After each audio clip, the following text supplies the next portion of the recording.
Hello and welcome to another episode of the Indie Sports Show. Ta-da! So, I was served with a lot of humble pie this past weekend following events at the Orlando Stadium. Orlando Pirates doing the unthinkable, eventually falling short, but we'll get into that. But yeah, I was served with a lot of humble pie this past weekend. Orlando Pirates doing the business but not finishing the job. Kaizer Chiefs finishing the business again. Stellies doing the same, and so did Mamelodi Sundowns. On the local front, there's a lot of calling knockout KZN club talking points to go through. So for the next 10 to 15 minutes, just give me your time and let's see how much of that we can get through. Last week, I was one of, I think, of a lot of people that did not feel as if Orlando Pirates could produce one of their best ever comebacks. I mean, I even wrote a story about it. I stated the fact that if Orlando Pirates would have any chance of actually coming back in their CAF Champions League second leg game against Lubumbashi Saint Eloi of Congo, they would probably need to produce one of their best ever performances, not only on the domestic front, but on the continental front as well. They needed 3 goals to have any chance of salvaging the game. Oh, and they produced it. I hate off that game. I spoke about the fact that I felt as if 3 goals were a little bit of a stretch. I felt as if there would be too much, and Pirates wouldn't be able to score 3 goals, even with their attacking prowess. But an Oswanapolis 94th minute leveler made me enjoy a hot slice of humble pie. I mean, technically, I did state that 3 goals would be too much, and if we were to dissect that, they did prove too much, because if Pirates went into that game needing just 3 goals but having conceded 2, they would have gone through. So technically, I'm right, you're wrong, and Pirates out. So, but anyway, you can't take away everything that happened on the day. Pirates produced one of the CAF performances probably of the season, rolled on by a sold-out crowd at the Orlando Stadium. A lot of their players coming to the fore, understanding their assignment and doing what needed to be done.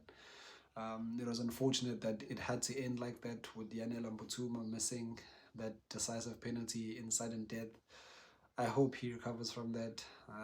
Lively young player who just recently come into Orlando, of course. So for that to happen to him specifically, might be a torrid couple of weeks for Yanela Mbutuma. Might need therapy, in fact. But yeah, the Buccaneers falling short after the penalty shootout. I think if there's anything that you do take away from that game, it's nothing but compliments. People always speak about the fact that the penalty shootout is a lottery, and unfortunately Pirates lost that one on the day. But if you wanna, there's a lot of positives to get from that game, and yeah,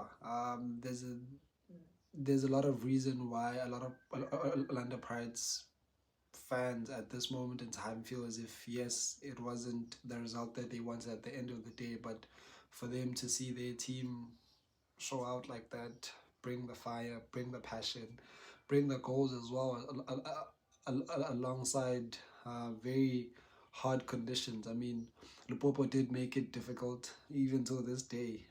Lord Mukoko is trending on social media. The Congolese played one of the dirtiest games that you're ever going to see on the African continent, but Pirates still were able to overcome those types of circumstances, and yeah, man, and put on a show and gave a good account of themselves. So big ups to the Buccaneers. And unfortunately, we lose a South African team on the continent, which is never good. But man, if you're a Pirates fan, if you're a Pirates player, technical team, of course they have a calling knockout game coming up in midweek as well.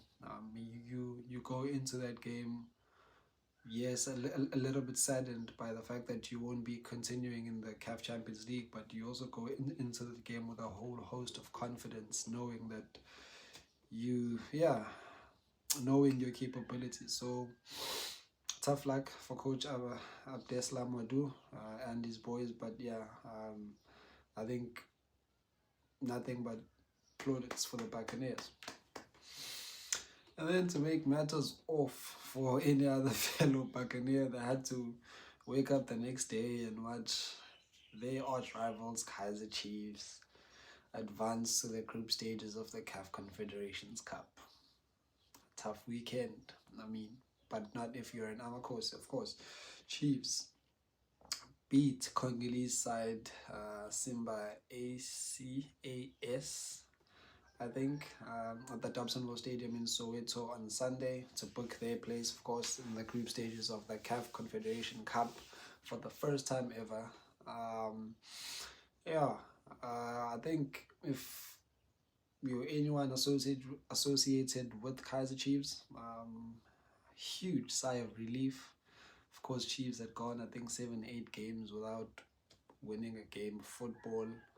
And that's if you don't consider the penalty shootout they won against Kaposkop. Who did? But yeah, Chiefs had gone 8 games without winning.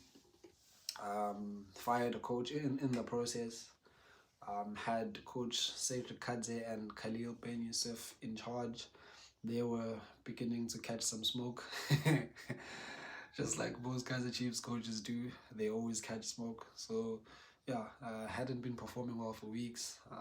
So a lot rested on their performance and a lot rested on that game against Simba.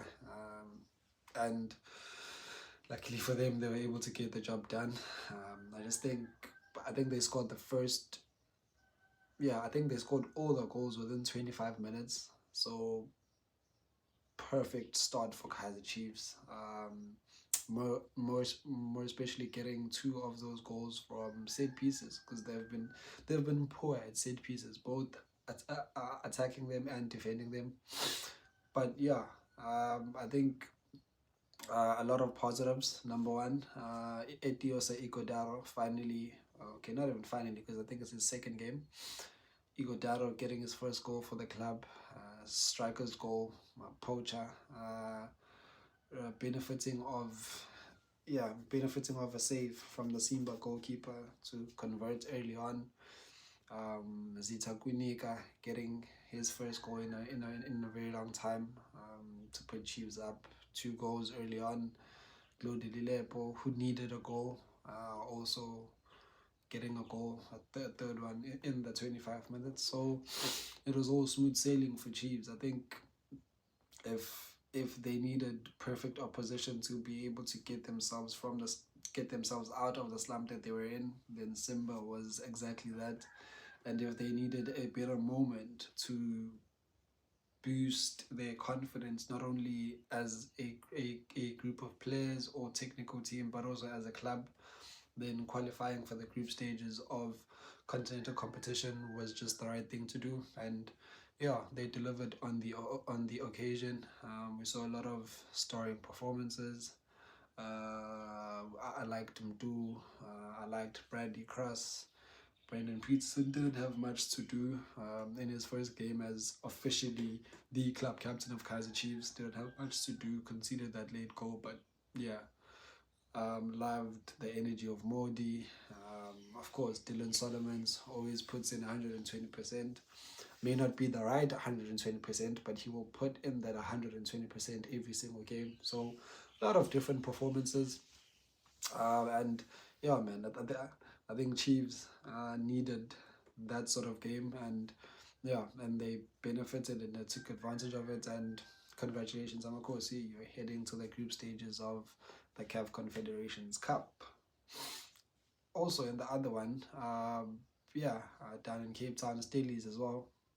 They're also in the group stages of the CAF Confederations Cup. They played a side from Angola, 15 Augusto, having played to a goalless draw in Angola, went back down to Cape Town, dismantled them completely, won 4-1, clean performance. They did concede a goal. I think it was a penalty, but regardless of everything else, super clean performance from Stellies, who also have now secured, I think, back-to-back victories for the first time this season. They've had a slow start to their domestic campaign, so for them to be able to get that huge win against Arrows in midweek and then come out again and score another 4 goals, that's 8 goals in 2 games. Maybe things are beginning to pick up again for Coach Steve Barker's side, and man, we wish them the best of luck for the rest of the season. As expected, Mamelodi Sundowns doing what Mamelodi Sundowns does, showing out. Having seen what they did to Remo Stars in Nigeria, I don't think anyone expected them to do anything else to Remo Stars in South Africa, and they did exactly that, dismantling them again, getting goals at the right time, and just ensuring another season. I think it's the 11th season now in the group stages of the CAF Champions League. Congratulations, Mamelodi Sundowns. And now Mamelodi Sundowns lead the way in the CAF Champions League for South African teams. Orlando Pirates are gone. Chiefs and Stellies remain in the CAF Confederation Cup and will continue to fly the flag up until AFCON. Hopefully hopefully all 3 teams go as further as possible in the 2 competitions and continue to represent South Africa and account and solidify that Bafana growth spurt that's currently happening at the moment. So congratulations to all teams. You did South Africa proud. And then on the domestic front, KZN. Yeah, okay. I'm a KZN boy. I'm sorry, but yeah, KZN clubs. Of course, Richards Bay played Durban City over the weekend, so it was it was guaranteed that we'd have at least one KZN side in the semi-finals. And yeah, we did go out to Mhlathuze Sports Complex in the heat, but man, the game delivered. Maybe it took a while to actually deliver. After a goalless first half, and then the second half just came to life, man. Durban City got the lead, of course, but then 84th minute, the evergreen Knox Mudizwa comes trumps again, scores his 3rd goal of the Carling Knockout Cup, equalizes for Richards Bay, and then from there Richards Bay just took the game away from Durban City, going into extra time, scored 2 more goals, sealing the results 3-1, and seal passage into the last four of the Carling knockouts for the 3rd season in a row. Whether they will translate that into finally a final appearance, nobody actually knows, but Richards Bay have done well in this competition in recent seasons, and now Coach Ronnie Gabriel spoke about the fact that he would like to bring that trophy to the people of Richards Bay, following difficult past seasons. And yeah, man, I think if there's any club over the past 2-3 years that actually deserve a little bit of favor from the football gods when it comes to this particular competition, then it's probably Richards Bay. And yeah, they will have an opportunity. Well, we're still yet to find out who they'll play, but they will have an opportunity to try and book their place in their first ever final in the top flight. And then Sunday, as if we expected anything but fireworks, TS Galaxy, Golden Arrows, produced exactly what we thought we would get.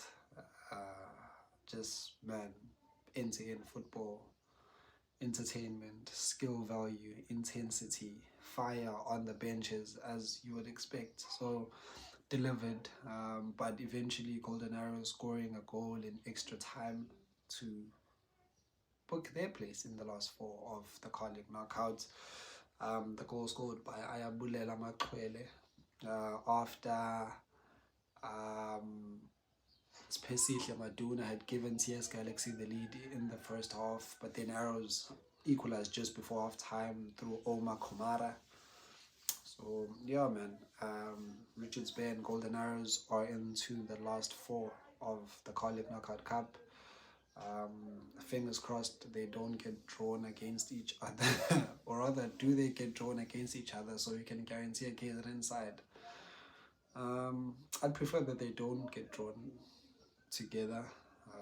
I think separate them, and hopefully we see an all KZN final for the first. I think that would be the first time ever that we would see two KZN clubs play the final of a domestic competition in South Africa. So I'm looking forward to that. Another person might say maybe play it safe, maybe make them face each other in the semi-finals. Then you're sure that one team is going to be in the final definitely. But I don't want that. I want the big one. I want both of them meeting, bam, at the top in the final of the CAF Knockout Cup. Of course, Orlando Pirates still remain in the competition, and so does Marumo Gallants. They're gonna play their respective games midweek, having had so there's still there's still a whole lot more games to be played in the CAF Knockout Cup.